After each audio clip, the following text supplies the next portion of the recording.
4월 임시국회 마지막 본회의를 하루 앞두고 김진표 국회의장 주재로 여야 원내대표가 막판 협의에 나섰지만 의견차를 좁히지 못했습니다.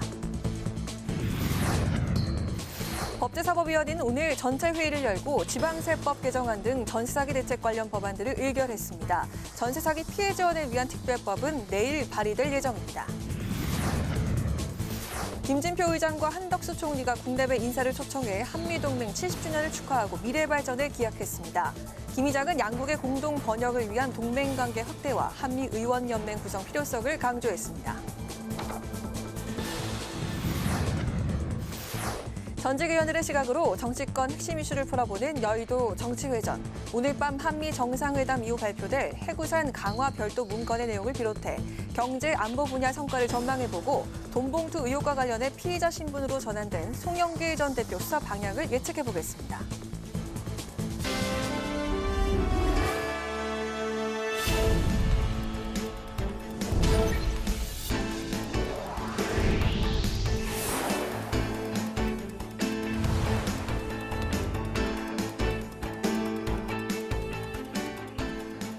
여러분 안녕하십니까? 4월 26일 수요일 국회 라이브 6 시작하겠습니다. 내일 국회 본회의를 앞두고 여야가 50억 클럽과 김건희 여사 특검법, 간호법 제정안 등 이견이 큰 법안들에 대한 조율에 들어갔습니다. 그러나 야당 주도로 본회의에 직부의된 법안과 특검법의 신속 처리 안건 지정을 내일 반드시 처리하겠다는 더불어민주당과 입법 독주라며 반발한 국민의힘이 팽팽히 맞서는 모습입니다. 장정영 기자가 보도합니다. 4월 국회 본회의를 하루 앞두고 여야의 입법 긴장감이 높아지고 있습니다. 김진표 국회의장 주재로 마주한 여야 원내대표는 야당 주도로 본회의에 직부의된 간호법 제정안과 의료법의 면허 취소법으로 불리는 의료법 개정안, 그리고 본회의 직부의 표결을 앞둔 방송법 개정안 등에서 이견을 좁히지 못했습니다. 여기에다 더불어민주당과 정의당은 대장동 50억 클럽 특검법과 김건희 여사 특검법을 신속 처리 안건으로 지정하기 위한 국회 절차에 들어갔습니다. 법사위 내에서 두 특검을 처리하기 위해서 최선을 다했습니다.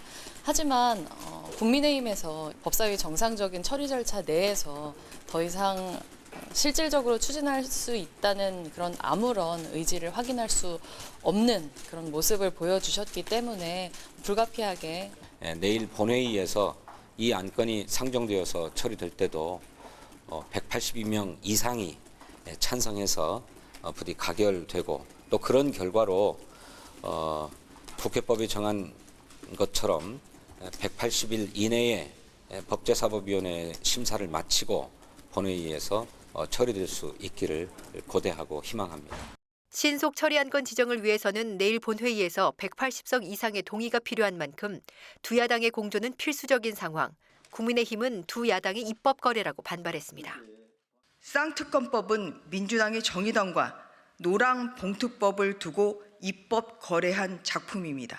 민주당의 이런 입법 독주는 결국 이재명 사법 리스크와 전당대회 돈봉투 사건을 덮기 위한 방탄 목적일 뿐입니다.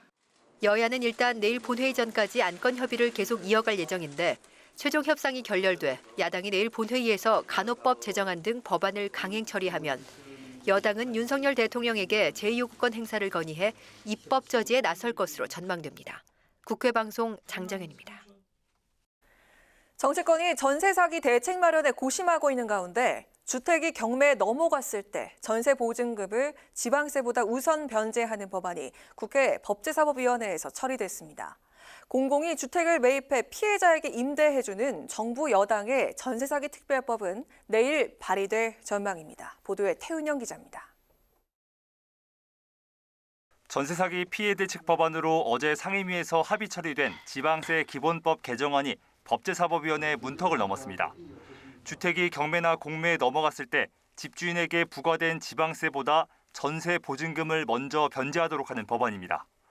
국세의 경우 법이 개정돼 경매 시 국세보다 보증금을 선순위로 돌려받을 수 있지만 지방세는 여전히 우선 공제되고 있어 임차인의 보증금 보호가 어려운 상황을 개선한 겁니다. 정전에는 아무튼 이 지방세가 더 우선하던 거를 어쨌든 간에 확정일자가 빠른 임차인을 더 보호하자 이제 이런 취지로 지금 나타나고 있는 이 사기 피해자 중에서도 이제 이 법의 시행으로 인해서 조금 더 변제받는 금액이 더 늘어날 수는 있을 것 같아요. 또 다른 대책으로 전세 사기에 가담한 감정평가사가 받는 제재를 강화하는 감정평가사법 개정안도 법사위에서 처리됐습니다. 두 법안은 내일 본회의에서 통과될 것으로 보입니다. 정부와 여당이 추진 중인 전세 사기 특별법은 내일 발의될 전망입니다. 특별법은 피해자가 경매에서 집을 낙찰받을 수 있도록 우선 매수 청구권을 부여하거나 한국토지주택공사가 주택을 사들여 피해자에게 임대하는 방안을 담고 있습니다. 이 밖에 공공이 피해 임차인의 보증금 등을 인수하는 내용의 민주당 조호섭, 정의당 심상정 의원의 법안도 발의됐습니다. 국토교통위원회는 해당 법안들을 다음 달 1일 법안 심사소위에 동시에 올려 심의할 예정입니다. 5월 초순이라도 본회의를 잡고 이 문제를 처리해 주는 것이 하루하루가 고달픈 또 다급한 피해자들에게는 꼭 필요한 일이 아닌가 하는 생각을 합니다. 다만 정부 여당이 선구제 후보상 성격의 공공매입 방안에 반대하고 있어 피해 임차인의 채권 매입 여부가 논의 과정의 최대 쟁점이 될 전망입니다. 국회방송 태윤영입니다. 국회 2030 부산 세계박람회 유치지원 특별위원회 전체 회의에서 여야가 가덕도 신공항 조기 개항을 차질 없이 준비해 엑스포 부지 접근성을 제고해야 한다고 강조했습니다. 전봉민 국민의힘 의원은 윤석열 대통령이 가덕도 신공항 조기 개항을 특별 지시했다며 조기 개항을 위해서 건설공단법이 신속히 처리됐으면 한다고 말했습니다. 김정호 더불어민주당 의원도 접근성 문제가 최종 결정에서 핸디캡으로 작용하지 않도록 해야 한다고 주장했습니다. 김진표 국회의장과 한덕수 국무총리가 국내외 주요 인사를 국회로 초청해 한미동맹 70주년을 축하하는 리셉션을 공동으로 개최했습니다.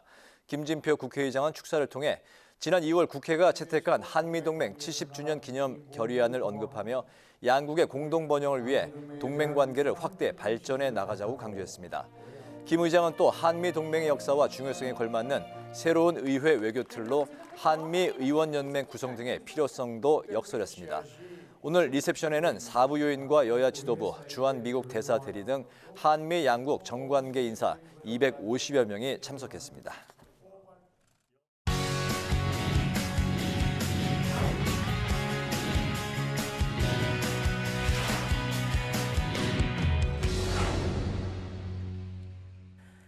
네, 이어서 오늘 국회 상황 박지영 기자와 좀 더 살펴보겠습니다. 박 기자, 어서 오세요. 안녕하세요. 네, 오늘 이야기해볼 내용이 참 많은데요. 자, 먼저 내일 국회가 본회의를 열어서 법안 처리에 나설 예정입니다. 여야 협의 과정 순탄치가 않습니다. 그렇죠? 네, 앞서 이 리포트에서 보신 대로 이 김진표 국회의장 주재로 여야 원내대표가 만났는데 이 내일 본회의 의사 일정엔 합의하지 못했습니다. 쟁점은 이 야당이 추진하는 이 50억 클럽과 이 김건희 여사 주가조작 의혹 관련 쌍특검, 이 간호법 제정안 등인데요. 이들 법안을 놓고 이 여야가 이견을 좁히지 못하고 있습니다. 야당은 이 쌍특검과 간호법 등 민생 법안을 이 4월 국회에서 반드시 매듭 짓겠다는 방침이지만 여당은 동의할 수 없고 야당이 밀어붙이면 윤 대통령에게 거부권 행사를 건의하겠다는 입장입니다. 내일 본회의까지 아직 시간이 있는 만큼 여야 원내대표가 다시 협상 테이블에 앉아 쟁점 법안에 대한 이견 조율에 나설 것으로 보이는데요. 워낙에 이제 여야 입장차가 커서 합의 가능성은 낮아 보이지만 이 막판 절정점을 찾을 수 있을지는 좀 지켜봐야 할 것 같습니다. 네, 정말 이견차가 큰데 반면에 여야가 한 목소리를 내는 그런 법안도 있습니다. 전세사기 대책 입법인데요. 내일 본회의 처리가 예상되고 있죠. 네, 주택 경매나 이 공매 시 이 세입자의 보증금을 우선 변제하도록 한 이 지방세 기본법 개정안입니다. 어제 행안위에서 이 사안의 시급성을 감안을 해서 이 하루 만에 이 법안 심사와 처리가 이루어졌고요. 이 본회의에 오르기 전 이 최종 관문인 법사위도 오늘 무난히 통과를 했습니다. 이와 별도로 여야는 전세 사기 피해자 지원을 위한 특별법도 이 조속히 마련할 예정인데요. 다만 여야가 이 구체적인 지원 방식을 두곤 입장차를 보이고 있어서 좀 조율이 필요한 상황입니다. 네, 그 해법에 대해서는 좀 방식이 다른데, 자, 피해자 지원 방식이 여야 각각 어떻게 다릅니까? 네, 이제 차이점을 좀 요약을 하면 이 전세 보증금 회수 방식입니다. 네. 이제 정부 여당안의 이 특별법은 내일 발의가 될 예정인데요. 이 피해자들이 이 주택 구입을 원하면 이 우선 매수권을 주고 이 세금 감면 등을 제공하는 내용입니다. 이 반면 반면 이 야당안은 선 지원, 이 후 구상에 초점을 맞춰졌는데요. 이 정부가 보증금을 먼저 세입자에게 돌려주고 이 경매 등을 통해 추후에 회수하자는 건데요. 이 정부는 세금으로 무작정 보상할 경우 이 기존 취약계층의 이제 불만이 커질 수 있고 또 다른 이 보이스피싱 등과 같은 형태의 이 피해자와 형평성 문제가 불거질 수 있다며 이런 야당안의 난색을 표하고 있습니다. 여기에 이제 지원 대상 기준을 정하는 것도 좀 이제 논란이 될 것 같은데요. 이 전세 사기 피해의 정의를 규정하는 것도 쉽지 않고 또 기존 피해자도 지원 대상에 포함할지 여부도 좀 쟁점이 될 것 같습니다. 네, 지원 대상 그 범위가 고민이 되겠군요. 이 전세 사기 특별법이 그 정말 시급한 입법 사항이 될 텐데 언제쯤 그 입법 절차가 마무리가 될까요? 일단 4월 국회 내 입법은 좀 힘들 것 같고요. 이제 다만 여야 모두 이 전세 사기 대책을 조속히 마련해야 한다는데 공감하고 있기 때문에 이르면 이제 다음 달 초에 입법이 가능할 것이라는 전망이 나오고 있습니다. 내일 이제 정부 여당안의 특별법이 발의가 되면 모레 국토위에 상정을 하고 5월 1일 이 국토위 법안심사소위에서 이 민주당, 정의당의 이 특별 법안과 함께 이제 병합 심사를 마무리하고요. 곧바로 다음 날인 2일에 국토위 전체 회의를 열어 특별법을 처리한 뒤 이르면 다음 달 4일쯤 전세 사기 특별법 처리를 위한 이 원포인트 본회의 개최 가능성이 거론이 되고 있습니다. 이 관건은 이 기간 내에 여야가 얼마나 입장자를 좁힐 수 있을지 또 이 원포인트 본회의 개최는 이제 여야 협상이 필요한 상황이라서 오는 28일 이제 새롭게 선출되는 민주당 원내대표가 누가 될지 이것도 좀 영향을 미칠 수 있을 것으로 보이고 있습니다. 네, 자 이제 다음 소식으로 넘어가 보겠습니다. 이른바 그 검수완박 입법 당시에 꼼수 탈당 논란이 제기가 됐던 민영배 의원이 민주당으로 복당을 한다고요? 네, 오늘 이제 민주당이 민영배 의원의 복당을 결정을 했습니다. 이제 민 의원 민주당을 탈당한 지 1년 만에 이제 다시 복당을 하게 됐는데요. 이 헌법재판소와 당의 판단을 존중한다. 의도치 않게 소란스러웠다. 이렇게 송구하다 짧은 입장을 전했습니다. 박홍근 민주당 원내대표는 오늘 최고위원회의에서 이 민 의원의 복당 배경에 대해 설명했는데 직접 들어보시죠. 국민의힘이 손바닥 뒤집듯 합의를 뒤집는 유례없는 집권 세력의 몽리에 불가피하게 민 의원은 자신의 소신에 따라 탈당이라는 대의적 결단으로 입법에 동참했던 일이었습니다. 우리 민주당은 헌법재판소로부터 지적된 부족한 점은 아프게 새기면서 이제는 국민과 당원께 양해를 구하고 국민의힘은 이제 맹공을 퍼부었는데요. 이 뻔뻔함의 극치다. 민주당과 민의를 향해 국민께 사죄하라고 촉구했습니다. 들어보시죠. 명백하게 헌정사상 초유의 꼼수 위장 탈당을 지적했습니다. 사과는커녕 헌법재판소가 위장 탈당을 문제 삼지 않겠다며 거짓말을 한 민주당 행태는 뻔뻔함의 극치이자 국민을 우습게 하는 것으로 이 모든 과정을 지켜본 국민들이 반드시 심판할 것입니다. 네, 마지막으로 다뤄볼 내용은요. 오늘 국회에서 또 한미동맹 70주년을 기념하는 행사가 열렸다고 하는데 어떤 내용이었습니까? 네, 이제 오후 5시부터 이 국회 로텐더홀에서 열린 행사인데요. 이제 6시가 좀 넘었으니까 지금 이 시간쯤이면 행사가 마무리됐을 것으로 보입니다. 김진표 국회의장과 이 한덕수 국무총리가 공동 주최하는 행사로 이 한미 동맹 70주년을 축하하고요. 한미 정상회담의 성공적 개최 지원을 위해 마련된 행사입니다. 이 자리엔 이 대법원장과 이 선관위원장 등 4부 요인과 여야 지도부, 주한 미국 대사대리 등 국내외 정관계 인사 250여 명이 참석을 했고요. 김진표 국회의장은 축사를 통해 이 양국의 공동 번영 발전을 위해 이 동맹 관계를 더욱 발전시켜 나가자, 또 한미 동맹의 역사와 중요성에 걸맞는 새로운 의회 외교의 틀이 필요하다며 이 한미의원 연맹 구성 등도 강조를 했습니다. 이번 행사 이 한미 가치 동맹과 미래 동맹에 대한 단합된 지지를 보여주는 계기가 됐다. 이렇게 평가를 할 수 있을 것 같습니다. 네, 오늘 참 그 여러모로 이슈가 많은 하루였네요. 박지영 기자 수고하셨습니다.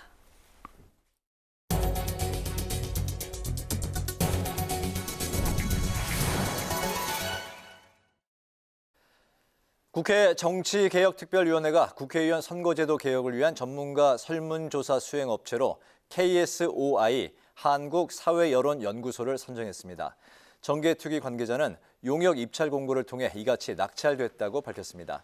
전문가 설문조사는 정치학자, 법학자 등 선거 관련 전문가들을 상대로 진행되며 지역구와 비례대표제 등 제22대 국회의원 선거제도 설계와 관련해 시사점을 도출하는 게 목적입니다. 국회 도서관이 여의도 연구원 그리고 민주연구원과 정책개발, 역량 강화를 위한 업무 협약을 맺었습니다. 여의도 연구원과 민주연구원은 각각 국민의힘과 더불어민주당의 싱크탱크로 국가 발전 전략 개발 등의 임무를 수행하는 연구기관입니다. 국회 도서관은 각 정당 연구소의 정당 의정 활동 기록물과 국회 전자도서관 원문 데이터베이스 등을 제공해서 정책 연구 개발에 협력할 예정입니다.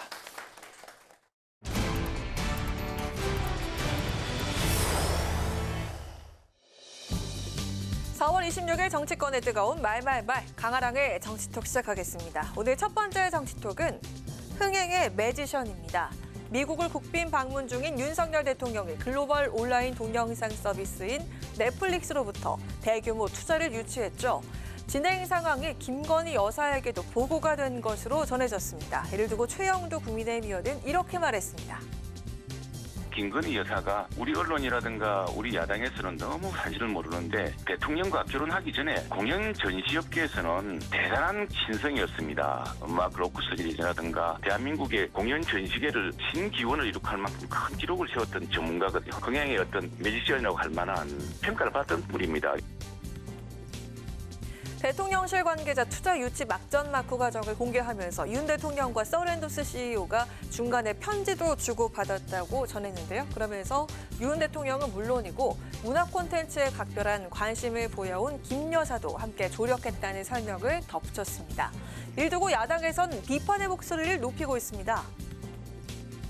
김건희 여사가 넷플릭스 이 계약을 하고 유치하는데 뭐 1등 공신이었다는 그런 식의 보도가 제1신으로 나왔어요. 모든 공은 대통령한테 가야 되는 것이죠. 저는 그분에게 한마디 좀 충고드리고 싶어요. 과유불급입니다. 김건희 여사가 국정 전반에 지금 시중에 그런 오해가 많이 있지 않습니까? 그런 오해를 더 강화시킬 수 있는 그런 표현이고요. 야권에선 넷플릭스의 투자 유치 진행 과정이 김 여사에게 보고된 것을 문제 삼았는데요. 제2의 국정농단이라면서 비판하자 국민의힘은 과거 김정숙 여사가 대통령 전용기를 타고 단독으로 인도에 다녀왔다는 사례를 앞세워서 반격했습니다. 여야가 시시비비에 열을 올리는 가운데 중요한 것을 놓치면 안 된다는 지적의 목소리도 나왔는데요. 실질적으로 우리가 지금 제일 다급하게 생각하고 있는 반도체라든가 전기자동차라든가 제2배터리 문제라든가 이런 부분에 관해서는 지금 아직까지 언급이 나오지 않고 있거든요. 이런 부분을 저는 집중적으로 미국한테 강하게 어필을 해야 된다. 저는 이렇게 생각하고 있습니다. 대한민국 1호 영업사원을 자처하면서 해외 순방을 떠난 윤 대통령. 방미 이틀 만에 8조에 이르는 투자 유치 성과를 이룬 상황이죠. 5박 7일간의 국빈 방문에서 또 어떤 성과를 이뤄낼지 지켜봐야겠습니다. 자, 이어서 두 번째 정치톡은 신박한 문제 제기입니다. 전국 곳곳에서 전세 사기 피해가 속출하고 있는 가운데 전세 사기 원인을 두고 윤희숙 전 국민의힘 의원은 정책 실패 주범들의 반성이 필요하다면서 야당을 비판하고 나섰습니다. 당시에 통과된 임대차 3법 때문에 지급의 전세 사기 피해가 속출한 것이라고 주장하자 심상정 정의당 의원은 전세 사기 원인으로 임대차 3법을 꼽는 윤 전 의원을 향해서 말이 안 된다며 반박하고 나섰습니다. 진짜 신박한 문제 제기라고 생각해요. 말이 안 되는 얘기거든요. 그러니까 임대차 3법이라는 거는 임차인들의 권리를 보장하는 거거든요. 임대차 3법이 돈 한 푼 없이 빌라왕을 만들었습니까? 결국은 저금리에 무분별한 대출 정책 때문에 그런 거고. 네, 심상정 의원은 이번 빌라왕 전세 사기 사건은 저금리와 무분별한 대출 정책 때문에 생겨났다면서 민간 임대 사업자에게 각종 혜택을 줬던 정책도 전세 사기의 원인이 됐다고 주장을 했는데요. 윤 전 의원은 지난 2020년 7월 국회 본회의에서 본인도 임차인이라면서 임대차 3법을 강력하게 반대했었죠. 저는 임차인입니다. 임대 시장은 매우 복잡해서 임대인과 임차인이 서로 상생하면서 유지될 수밖에 없습니다. 임차인을 편들려고 임대인을 불리하게 하면 임대인으로서는 가격을 올리거나 시장을 나가거나입니다. 이 법을 만드신 분들 그리고 민주당 이 축조심이 없이 이 프로세스를 가져간 민주당은 오래도록 기억될 것입니다. 자, 이런 가운데 여야가 오는 28일 국토위 전체 회의에서 3건의 전세 사기 특별법 제정안을 상정하기로 하겠습니다. 사안의 시급성을 감안해서 법안 처리 절차를 최대한 앞당기겠다는 계획인데요. 전세 사기 피해자들을 구제하기 위한 특별법 하루라도 빨리 국회 본회의를 통과하길 기대해 보겠습니다. 지금까지 강가랑의 정치톡이었습니다.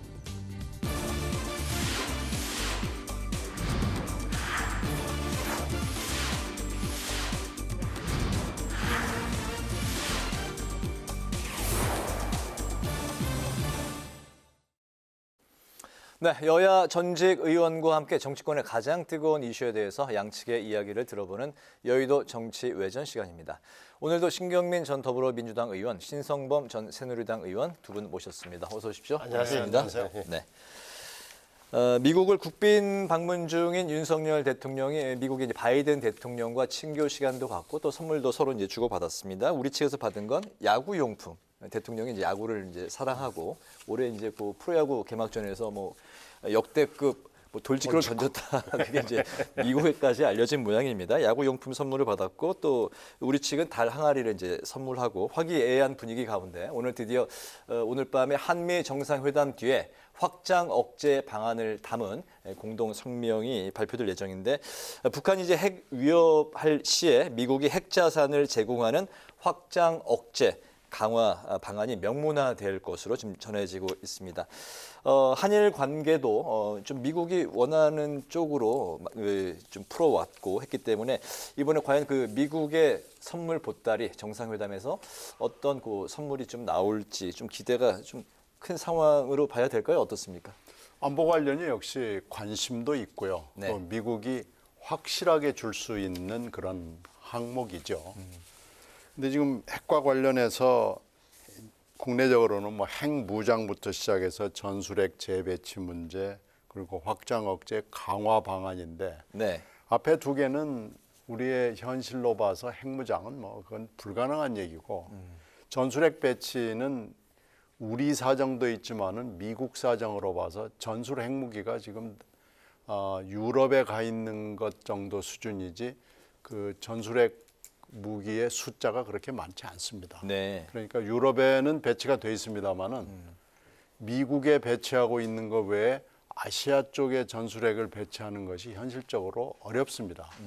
그리고 지금 전술핵을 뺀 지가 굉장히 오래됐는데 다시 전술핵을 한반도에 가져온다는 것도 미국의 전술 전략적으로 봤을 때 가능하지도 않습니다. 네. 그렇기 때문에 현재 비핵화가 늘 주장했던 그렇죠. 거니까요. 비핵화가 지금 된 지가 뭐 굉장히 오래됐기 때문에 네. 그걸 다시 바꿔야 되거든요. 그러면은 미국의 전략을 바꿔야 된다는 얘기인데 이게 지금 미국이 난색을 표시하는 이유죠. 네. 그렇게 따지면 확장 억제가 현실적으로 가능한 아닌데 지금 말로는 여러 번 미국이 약속을 했어요. 네. 그러나 확장 억제는 수준이 굉장히 많습니다. 그리고 이게 육해 공군이 다 갖춰져야 되는 건데 물론 육군은 지금 안 되기 때문에 해군과 공군력을 동원을 해서 확장 억제를 보장을 해야 되는 것이고 이것을 얼마나 촘촘하고 치밀하게 하느냐라는 것이 지금 현재의 문제거든요. 네. 그다음에 이것을 미국이 어느 정도로 이번에 별도의 공동성명을 통해서 보장을 하겠다라는 것이 이번 한미 정상회담의 핵심이 되겠죠. 네, 역시 확장 억제 강화 이게 이제 핵심이다라고 말씀하셨습니다. 육군은 제외하고 이제 해군, 공군 쪽에서 이제 강화 방안.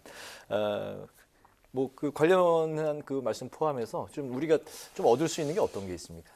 말씀하신 그대로죠. 그러니까 결국은 지금까지는 북한의 핵이 경량화, 소형화, 아주 작게도 만들었다, 핵을. 네. 쏘는 수단은 미사일이 다종화되어 있다. 여러 계단을. 네. 길게, 짧게, 뭐 심지어는 뭐 전술핵까지, ICBM까지 이렇게 다 완벽하게 갖춘 국가가 되어 있는 게 현실이라면 우리 인정하지 않지만 의무는 결국은 우리가 만약에 북한이 우리를 위협할 때 북한의 위협은 또한 미국을 향한 거란 말이에요. 왜? 남한을, 대한민국을 지원하지 말라는. 거기에서 결국은 미국이 자신들에 대한 위협을 감수하면서까지 한국을 지킬 수 있는가? 네. 지키려고 나설 것인가에 대한 의문이 있는 거 아닙니까? 그래서 이것을 흔히 이제 우리가 뭐 전략 자산이 전개된다. 괌에서 날아온 비원, 비버, 죽음의 천사 이런 건데 그런 언론 표현이고 그러면은 그런 거 외에 뭐가 있느냐 말이에요. 그러면 적어도 미국 정상, 미국 대통령이 문서로서 이것은 우리가 완벽하게 남한이 대한민국이 공격을 받으면 우리는 미국의 핵을 보복을 하겠다. 미국 핵으로. 이런 거잖아요. 근데 뭐 이거는 제가 볼 때는 국민들에게는 설명이 되는데 이거 역시도 어떻게 따지고 보면 국제 상황이 바뀔 경우에는 미국 태도가 어떻게 될지 그건 모르는 거예요. 다만 이 정도 해놓으면 적어도 북한이라는 위협을 느낀단 말이에요. 그런 점에서는 유효할 것 같다는 한 점만 봐야 된다. 그러니까 공동 성명이 아니라 별도의 문서화된 걸로 나타날 것인가를 유심히 봐야 되고 또 표현이 어떻게 되어 있는가 수준이 그걸 봐야 된다. 또 하나는 아까 말씀하신 부분 가운데 미국이 윤석열 대통령이 일본과 잘 관계를 개선하는 노력을 높이 평가한 대목이 제 눈길을 끌었어요. 그러니까 존 컵이라고 왜 백악관의 국가안보회의의 전략조정관이라는 분이 네. 이 이야기를 했거든요. 그 바이든 대통령이 한미일 3자 관계를 강화시키는 열망을 갖고 있었다. 그런데 윤석열 대통령이 지도력을 발휘해서 이것을 한일 관계 개선을 노력해 준 데서 정말 감사하게 생각한다. 이것은 한일 양국 관계뿐만 아니라 영내에서도 좋은 평가를, 좋은 선한 영향력을 행사해야 될 거다. 영내라 하면 동북아 이야기죠. 그러니까 우리가 지금 윤석열 대통령이 한일 관계 개선을 위해서 노력한 이 대목이 많은 분들이 분석했던 대로 배후에는 밑에는 미국의 종용 요청 강한 뭐 이런 게 있었다는 게 좀 증명됐다고 저는 봐요. 알겠습니다. 그 한미일 동맹 강화에 포함해서 그 관련 얘기는 이제 그 다음에 또 이제 그 말씀드리기로 하고요. 이제 이번 그 국빈 방문 전부터 우크라이나 무기 지원 또 이제 중국 대만 문제 발언으로 러시아 중국과 좀 이제 각을 세우면서 좀 불편한 이제 기류가 좀 이제 감 돌았습니다. 그렇기 때문에 한미일과는 밀착하고 북중러는 견제하는 게 뭐 윤 대통령의 현재 기조냐. 여당에서는 동맹들은 이제 업그레이드 뭐 한 거다. 뭐 또 이제 좀 야당에서는 이분법 외교다, 갈라치기 외교다 이런 비판이 나오고 있는데 이게 뭐 그 신가치 외교라고 봐야 될지 아니면 불편한 외교라고 봐야 될지 어떻게 보십니까? 그러니까 이게 지금 계속해서 논란이 돼 왔고 이제 앞으로도 정상회담 이후에도 논란이 될 거예요. 네. 안보만 가지고 계속 갈 거냐, 아니면 안보 플러스 경제를 같이 가지고 갈 거냐 이건데요. 지금 로이터하고 회견한 거하고 NBC나 워싱턴 포스트하고 회견한 거하고 약간의 시간차가 있는데 대통령의 말이 조금 바뀐 대목이 있어요. 네, 우크라이나 부분에 있어서는 로이터 회견할 때는 굉장히 강하게 얘기를 했죠. 저기 살상무기 문제를 지원한, 물론 조건은 달았다고 얘기하지만 네. 지원할 수 있다는 걸 강하게 얘기했지만 워싱턴 포스트나 그 조금 뒤에 그 시간차는 뭐 불과 길지 않습니다만은 말이 조금 달라져 있거든요. 국내 여론을 감안한 걸까요? 그러니까 원론적인 얘기만 하고 그 뒤에 회견에서는 그냥 끝냈어요. 근데 이제 일본 문제는 사실 별로 달라지지 않았습니다. 네. 뭐 일본 문제가 미국의 종용 요청인지 아니면 강압인지 그건 잘 모르겠지만 하여튼 일본 문제는 지금 계속 세게 가지고 가는 거예요.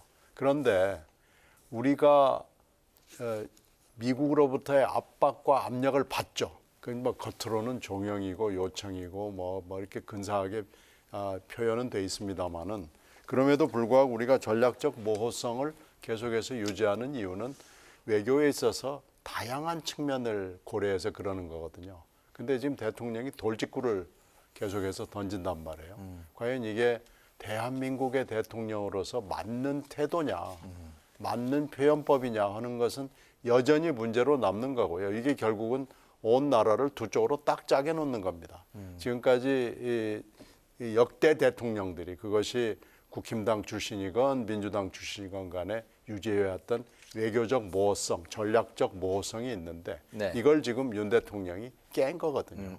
그러니까 이 대목은 신념이라고 하더라도 외교는 신념만 가지고 되는 건 아닙니다.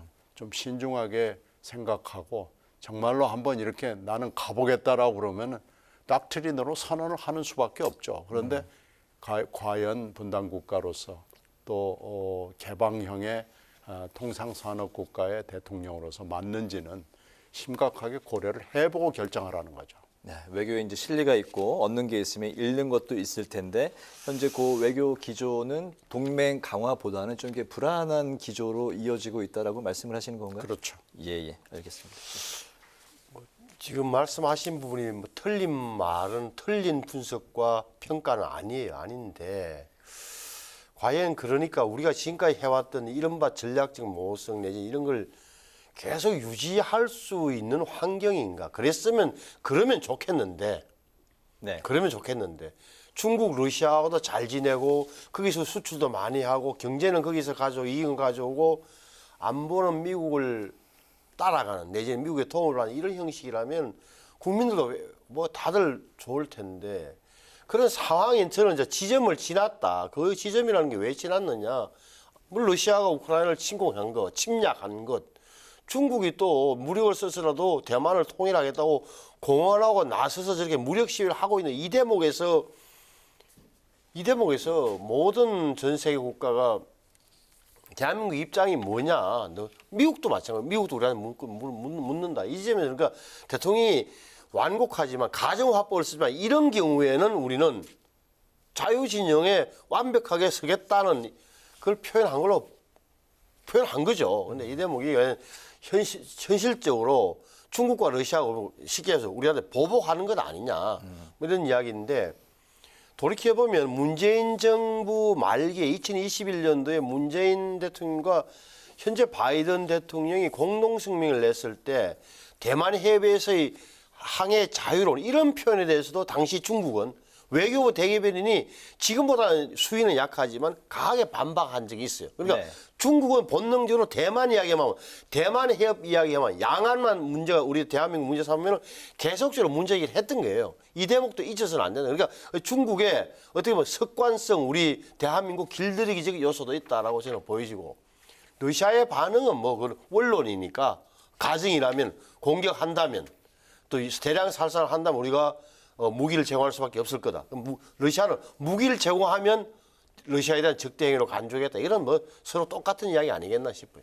알겠습니다. 아까 이제 신 의원님께서 이제 일본 외교 문제에 관해서는 현재 굉장히 뭐 세게 가고 있다라고 이제 말씀을 하셨기 때문에 관련한 질문인데요. 그 정치권에서 지금 이제 일본이 무릎을 꿇어야 된다고는 것은 나는 받아들일 수 없다. 이 발언을 놓고 야당의 공세가 이제 계속되고 있습니다. 워싱턴 포스트와의 그 인터뷰에서 이제 나왔던 얘기인데 고민정 의원이 이제 이 부분에 대해서 날리면은 듣기 평가 이번엔 독해력을 평가해야 되느냐 뭐 이런 또 이제 반론도 제기를 했는데 어김없이 이제 또 이제 등장을 했습니다. 윤 대통령이 이제 외국으로 이제 순방하고 국빈 방문을 하고 바로 이제 외교적인 어떤 또 언론사와의 인터뷰에서 또 이제 여러 가지 또 논란이 나오고 있는데 왜 자꾸 이런 것들이 반복되고 있는지 먼저 이번에 신 의원님부터 좀 들어볼까요? 그러니까 이게 여당에서 수석 대변인이 나와서 대통령 말을 해석한다고 했는데 그게 설명한다고 했는데 그게 사실이 틀린 거잖아요. 그러니까 원문을 보니까 일본이 100년 전 역사 때문에 무릎을 꿇어야 한다는 생각을 받아들일 수 없다. 일본이 받아들일 수 없다고 한 게 아니라 원문을 보니 우리 윤석열 대통령이 받아들일 수 없다고 한 거니 당이 들어서 오히려 문제를 좀 논란을 키운 꼴이 되고 말았는데 네.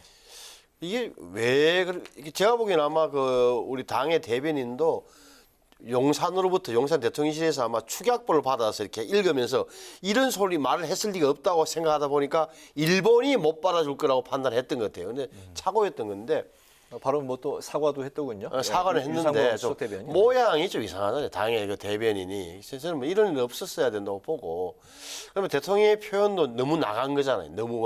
너무 나갔다 하면 우리 국민의 정서와는 좀 동떨어진 대목이 있는 거예요. 그러니까 예를 들어서 100년 전에 일어나던 일 때문에 미래로 가야 되는 한일 관계 걸림돌에서는 안 된다고 생각합니다. 이런 거. 네. 과거 이렇게 됐으면 아무 문제가 없을 텐데 무릎을 꿇는 뭐 이렇게. 본인의 의사, 윤석열 대통령의 생각이 너무 직설적으로 거칠게 표현되다 보니까 이런 문제가 생긴 거 아닌가 싶어요. 그렇기 때문에 뭐 그 발언에 그 무릎을 꿇다 이거는 사실 생각하지 않았던 뭐 그 즉흥적인 좀 애드립이 아니었냐 또 얘기도 나오더군요. 네. 글쎄요, 그 표현이 좀 하여튼 듣는 사람이 불쾌한 사람이 좀 많게 표현이 나간 거고요. 네. 대변인이 잘못했고 바로 사과를 했으니까 확전은 안 되고 그냥 끝나가는 모양새이네요. 그런데 대변인이 경험이 조금 없었다라고 할 수 있는데요. 이런 정도의 회견은 양쪽이 그러니까 그게 워싱턴 포스트 아니에요? 네. 워싱턴 포스트하고 대통령실이 동시에 다른 녹음기를 가져와서 자 지금부터 녹음 시작합니다 하면서 스타트 버튼을 누릅니다. 녹음 버튼을. 네. 이게 왜 그러냐면 그게 문제가 생길 소지가 있기 때문에 그게 안전장치를 하는 거고요. 특히 미국과 그 서유럽의 언론들은 생략된 단어에 굉장히 민감합니다. 그래서 만약에 그게 주어가 됐건 동사가 됐건 목적어가 됐건 생략이 되면은 꺽쇠 표시를 해가지고 거기다 집어넣거든요. 네. 근데 이번에는 이제 그런 문제가 아니었어요. 생략되지 않았어요. 대통령이 얘기를 했어요.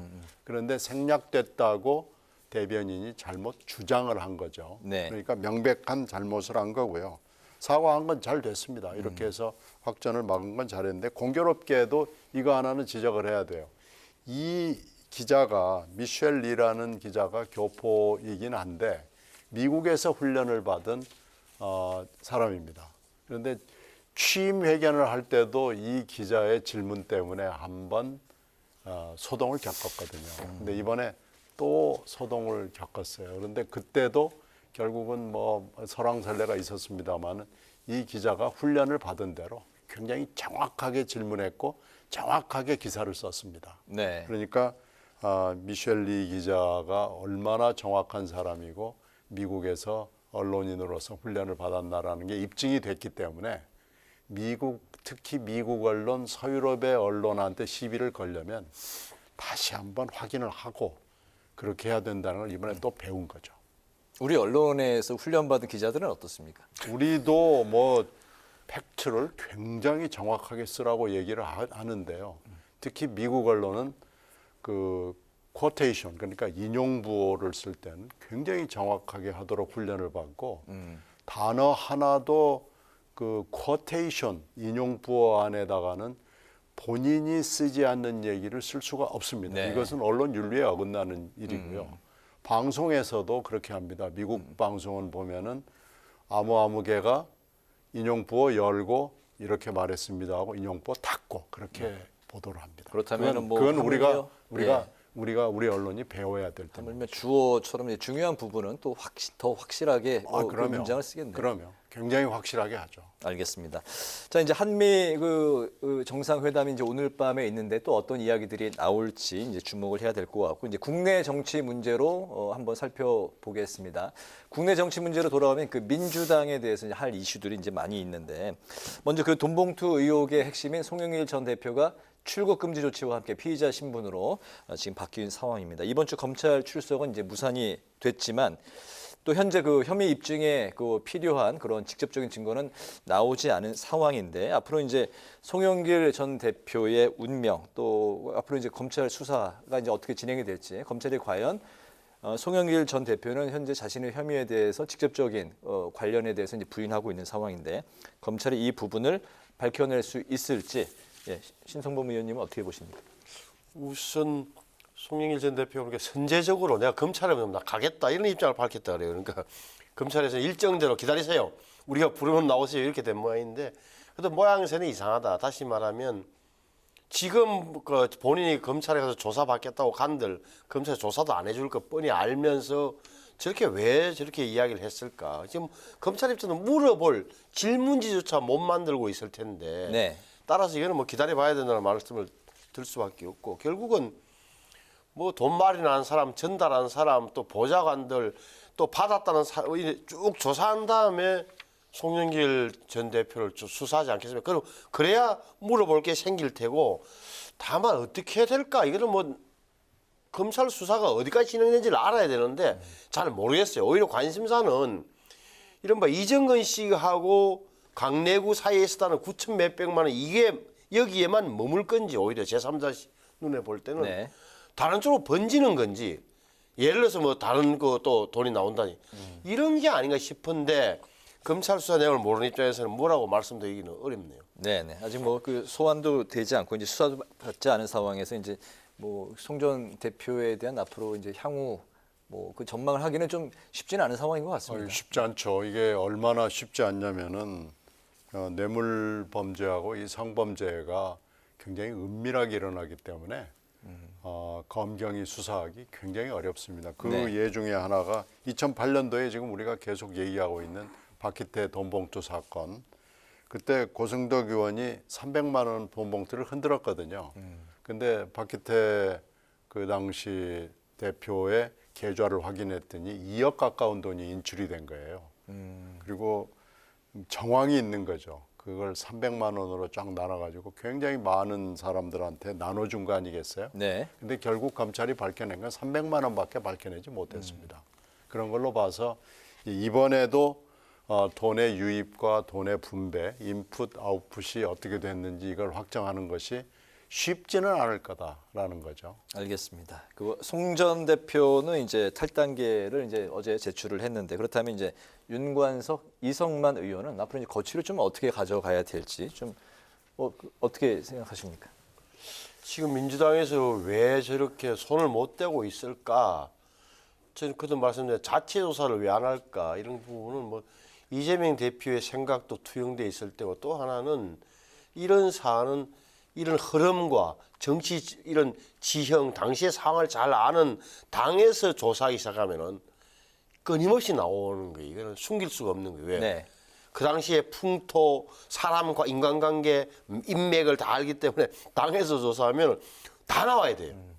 그래서 감히 이런 그렇게 자체 조사를 엄두도 못 내는 상황이다. 오히려 당내 상황에 좀 어두울거려서 보여지는 정치에 어두워 보이는 검찰이 알아서 하도록 아는 것만 수사하라라는 표시가 아니겠나 싶어요. 네네.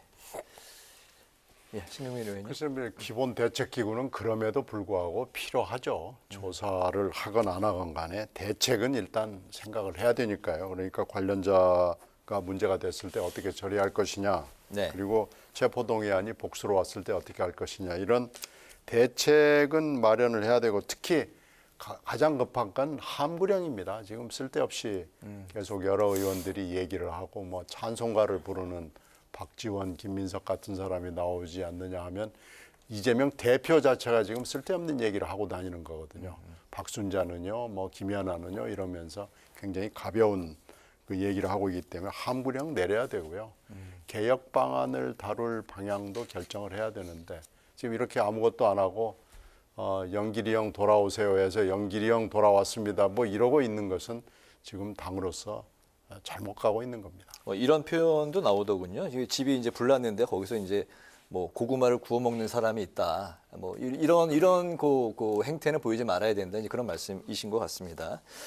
이런 가운데 검수완박법 추진 과정에서 위장 탈당 논란이 있었던 민영배 의원의 민주당 복당이 결정이 됐고 또 재산 축소 신고 의혹으로 제명이 됐던 김홍걸 의원의 복당도 추진이 되고 있습니다. 당연히 여당에서 이제 뻔뻔하다 이런 비난의 목소리가 나오고 있습니다.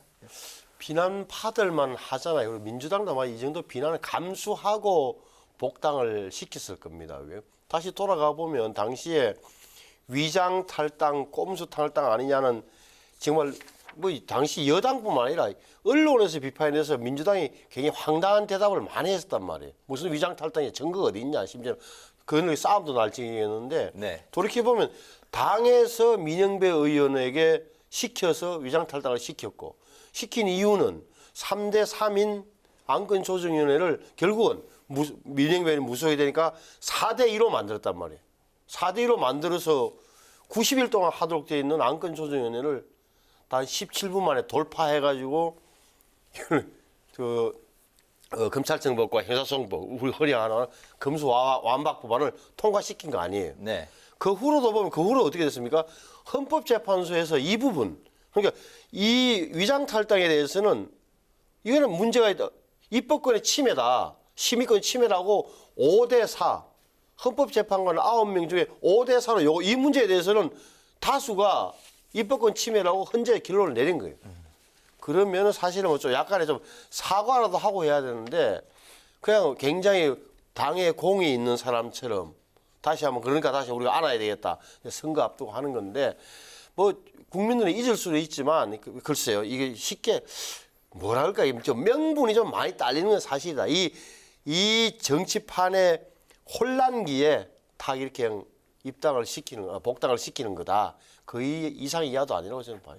네, 신경민 의원님. 박홍근 의원이 원내대표로서 내 임기 내에 생겼던 문제니까 내가 임기를 마치기 전에 직전이죠. 이제 내일 모레면은 끝나니까요. 28일이죠. 네.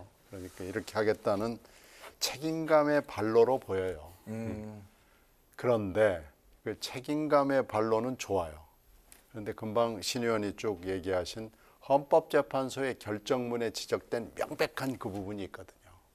이건 입법권을 잘못한 거다라고 지금 헌법적 그럼에도 불구하고 그 법을 무효나 취소하거나 그러지는 않고 권리관계가 너무 많이 형성돼 있던 관계라는 것을 밑에 깔고 있는 거죠. 네. 그러나 그 법은 유효하다라고 결론을 내린 거거든요. 근데 그렇게 헌법재판소가 결정을 내린 건 뭐 이번만이 아니에요. 그렇게 쭉 해왔어요. 네. 그러니까 헌법재판소의 그 얘기를 심각하게 받아들이면 박홍근 원내대표가 내 임기 내 일이니까 내가 짐을 지고 처리하겠다라고 하는 개인적인 책임의식? 이거보다는 훨씬 더 높은 가치가 있는 겁니다.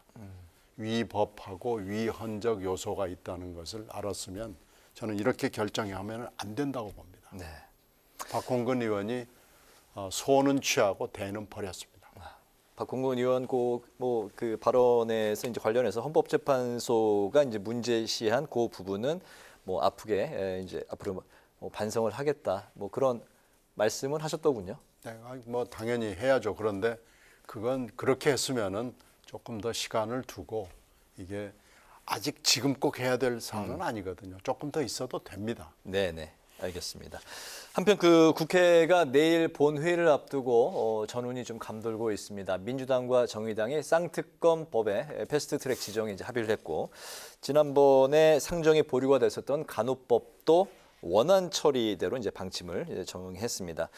이렇게 야당이 힘으로 밀어붙인다는 이제 비난에 좀 부담이 있고 여당은 또 대통령의 재의권 요구 거부권 행사를 또 요청할 것이다라는 부담이 서로 맞닥뜨리고 있는 그런 또 상황일 것 같습니다. 여야간 모두 부담이 될 것 같은데요. 부담이 되죠. 그러니까 지금 그래서 저는 지난번에 양곡법 같은 경우 대통령이 잘못된 법은 분명한데 포퓰리즘 요소가 많고 농민에게 장기적으로 도움이 안 되는 법이 분명한데도 불구하고 거부권이라는 것은 이렇게 여러 개를 한꺼번에 할 수도 없고 그래서 좀 잘 판단해야 된다고 생각을 했던 대목이 있는 건데 이렇게 되면은 아신 대로 다 뭐 모든 법을 다 할 수는 없는 거예요. 거부권 행사할 수. 그래서 여권도 딜레마다. 다만 야당 입장에서는 이건 책임을 넘기는 거니까 왜 간호법만 하더라도 훨씬 의사보다 훨씬 수가 많은 간호사들에게 표도 된다는 생각도 함직하다라고 생각이 되는데 오히려